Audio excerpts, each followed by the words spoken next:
Hi, Mike Violette with Espresso Engineering at the 2012 International Symposium on Electromagnetic Compatibility. Say that 5 times fast.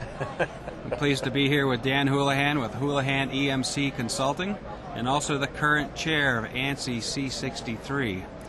Dan, for the uninitiated, can you tell me about the mission of C63 committee? I'll be happy to do that for the uninitiated and the initiated. Yeah, fill us all in. ANSI is American National Standard Institute, and ASC is Accredited Standards Committee, and C63 is that number and letter combination that distinguishes our committee, which looks at electromagnetic compatibility. So in many ways, we're the United States committee for EMC. All things EMC. EMC. We're increasingly wireless. Yes, increasingly wireless. Standards development organization. Probably most well known for C63.4, which is the test methods used for FCC Part 15 testing.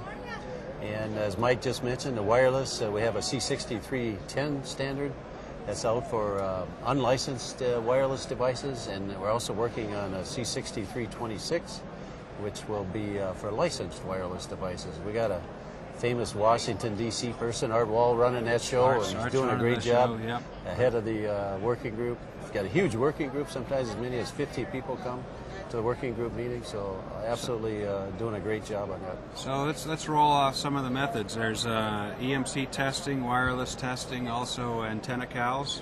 Antenna cals, yeah, ANSI C63.5, another one of our famous standards.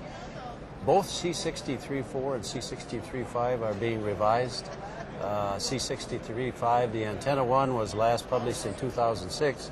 Been a bunch of changes we'd like to accommodate, and we're especially interested in making sure hybrid antennas are covered in that document. Big controversy over hybrid antennas, I understand. Slight controversy. We're hoping to resolve that. Had a big session yesterday at the show. Had a huge session. We had 90 people come all over the world, and a lot of the international standards guys were there, so we had very healthy discussions. That represents a lot of interest, and as I understand it, the C63 committee also represents a lot of interest. Can you give me a cross-section of who's on We've got about there? 30 organizations in it, everything from the FDA. Mr. Jeff Silverberg usually represents the FDA there.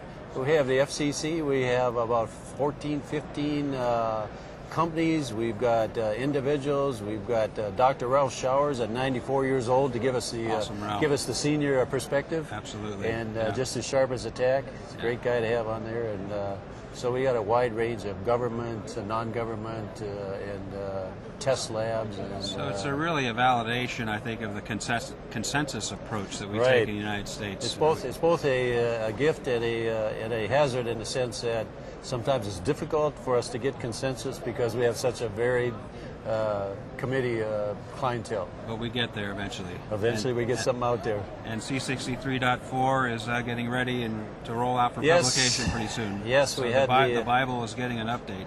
Yes, the first draft went out in April.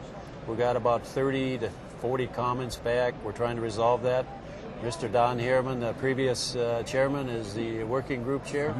He's telling me he's going to have something ready to go in September, so we're looking forward to that. Well, great. Keep up the great work, Dan, and great to have you on the show. Thank you, Mike. Appreciate it. Thanks. I'm Mike Violette, EspressoEngineering.tv. Thank you.